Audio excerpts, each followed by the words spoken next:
السلام عليكم ورحمة الله وبركاته. الحمد لله رب العالمين الرحمن الرحيم مالك يوم الدين إياك نعبد وإياك نستعين اهدنا الصراط المستقيم صراط الذين أنعمت عليهم غير المغضوب عليهم ولا الضالين آمين. اللهم صل على محمد وعلى آل محمد كما صليت على إبراهيم وعلى آل إبراهيم إنك حميد مجيد. اللهم بارك على محمد وعلى آل محمد كما باركت على إبراهيم وعلى آل إبراهيم إنك حميد مجيد. رب اشرح لي صدري ويسر لي أمري واحلل عقدة من لساني يفقه قولي. رب يسر ولا تعسر وتمم علينا بالخير. رب زدني علما رب زدني علما رب زدني علما. আলহামদুলিল্লাহ, আল্লাহ পাকের দরবারে অশেষ শুকরিয়া যে আল্লাহ রব্বুল আলামিন আমাদেরকে সুন্দর একটি মাকসাদ, সুন্দর একটি উদ্যোগকে নিয়ে কেন্দ্র করে আমরা আজকে একত্রিত হয়েছি। সেই উদ্যোগটি হলো আল আকসা ছাত্র কাফেলা কর্তৃক আয়োজিত বাৎসরিক প্রতিযোগিতা অনুষ্ঠান। এই বাৎসরিক প্রতিযোগিতা অনুষ্ঠানে আমার অনেক দূর দূরান্ত থেকে আগত ছাত্র ভাইয়েরা এবং অনেক দূর দূরান্ত থেকে আগত সম্মানিত কর্মঠ আসাদেজে কাম, তাদের প্রত্যেকের জন্য রইল আমার পক্ষ থেকে অন্তরস্থ অভিনন্দন। আমার উদ্বোধনী বক্তব্য আমি যারা প্রতিযোগী আছেন, যারা ছাত্র ভাইয়েরা আছেন, তাদের প্রতি হলো এই প্রতিযোগিতা অনুষ্ঠানে যারা অংশগ্রহণ করবেন প্রত্যেকেই নিজের সেরাটা দেওয়ার চেষ্টা করবে। এই সেরাটা দেওয়ার ক্ষেত্রে আমাদের অনেক সময় বাধা বিপত্তি আসতে পারে, মনের হীনমন্যতা আসতে পারে। এরকম মনের হীনমন্যতা যে স্টেজে দাঁড়াইলে নামটা যখন ঘোষণা করা হবে, মনের ভিতরে হীনমন্যতা আসবে যে কি বলবে, আমি কি বলবো স্টেজে উঠে, আমি তো কিছু শিখতে পারি নাই, আমার অপর সাথী ভাই অন্য ভাই কত সুন্দর করে বলে গেল, আমি তো বলতে পারবো না। এই যে মনের হীনমন্যতা, অথবা আমি যদি স্টেজে যদি সেরকম ভাবে উপস্থাপনা না করতে পারি, আমার সাথী ভাইরা আমাকে ঠাট্টা বিদ্রুপ কৌতুক করবে। এই যে মনের এই চিন্তা চেতনা, এগুলোকে দূর করে, এই বাধাকে দূর করে আমাকে আমার সেরাটা দিয়ে যেতে হবে, আমার চেষ্টা চালিয়ে যেতে হবে। কে কি বললো, কে কার কাছে খারাপ লাগলো, কার কাছে ভালো লাগলো, এটার দিকে খেয়াল করা যাবে না। বরং আমি যতটুকু মেহনত করেছি, যতটুকু চেষ্টা করেছি, যতটুকু শিখে এসেছি, ততটুকুই আমি নিজের সামর্থ্য অনুযায়ী সেরাটা দিয়ে যাওয়ার চেষ্টা করব। একটি ঘটনা, যে এক পিতা তার সন্তান প্রতিযোগিতায় অংশগ্রহণ করছে।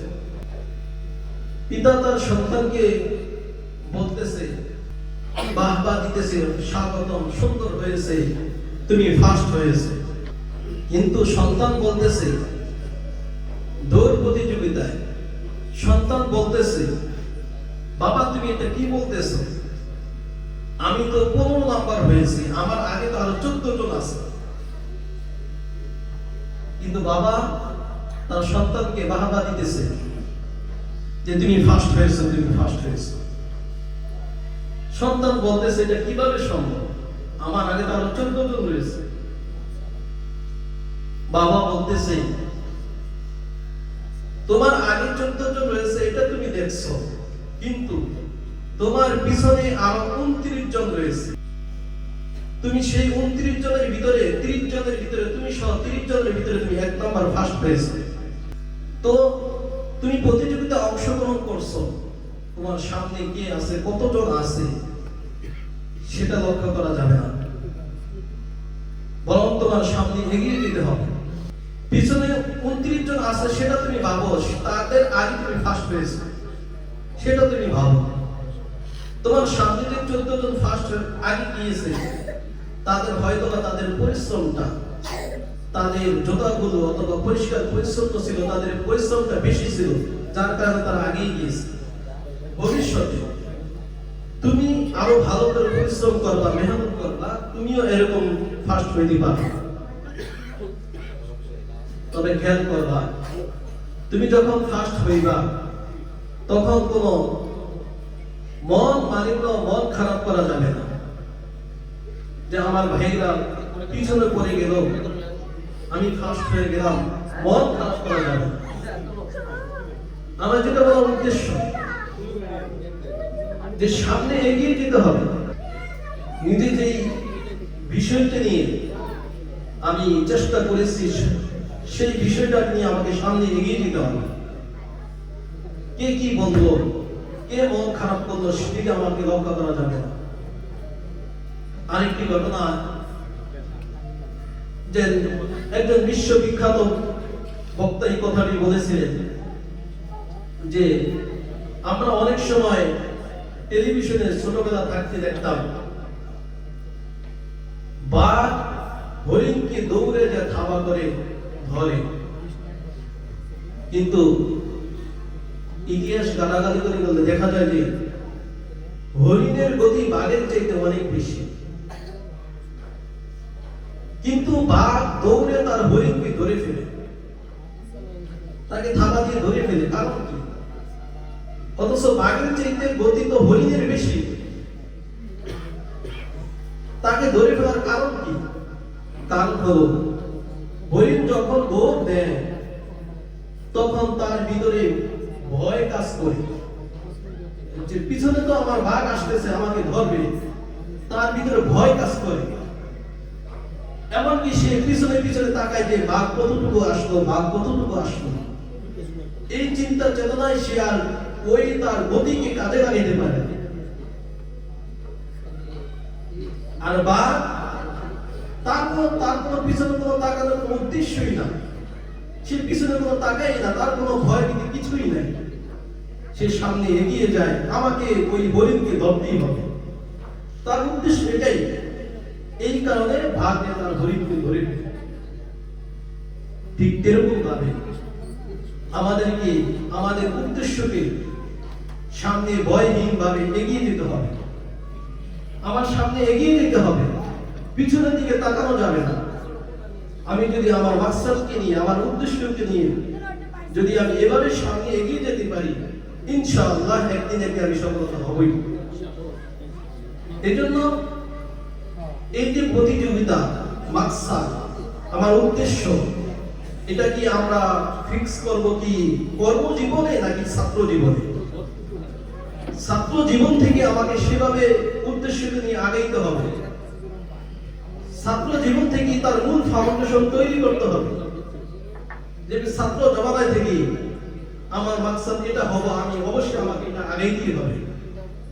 এই একটা নিয়ে আমাকে, এই মাকসাদ আমাকে আগাইতে হবে, আমি বড় আলেম হব, আমার বড় আলেম হব, হইতেই হবে। এই ছাত্র জমানা থেকে আমাদের মূল ফাউন্ডেশন তৈরি করে দিতে হবে। আমি একজন বড় বক্তা হব, আমাকে এখান থেকে আমাকে প্রস্তুতি নিতে হবে। যারা বড় বড় বক্তা দেখেন, প্রত্যেকেই তারা ছাত্র জমানা থেকে অনেক মেহনত করে গেছে। ছাত্র জমানায় যারা ইতিহাস ঘাটলে দেখা যাবে, যারা বড় বড় বক্তা দেখবেন ক্লাসের ভিতরেও তারা চিল্লান দিয়ে তারা বক্তা বয়ান দিত। টেবিলের ভিতরে, টেবিলের বেঞ্চের উপর শুয়ে শুয়ে তারা বয়ান দেওয়া শুরু করতো। এমনকি যারা কারি সাহেব দেখেন, আমার নিজ চোখে দেখা, যাত্রাবাড়ি মাদ্রাসা যখন পড়াশোনা করি তখন এক ছাত্র বাইরে দেখতাম প্রতিদিন মাদ্রাসার পাশে সামনে একটা মসজিদ ছিল, সেই মসজিদের ভিতরে দরজা জানালা সব আটকে সে কোরআন তেলাওয়াত করতো, কোরআন কারিয়ানা শরীফ আসরের পর যায়। সে ছাত্র জমানা থেকে এরকম মেহনত করতো। তো যারাই যত বড় হয়েছে, বড় বক্তা হয়েছে, তারা ছাত্র জমানা থেকে এরকম মেহনত করে গেছে।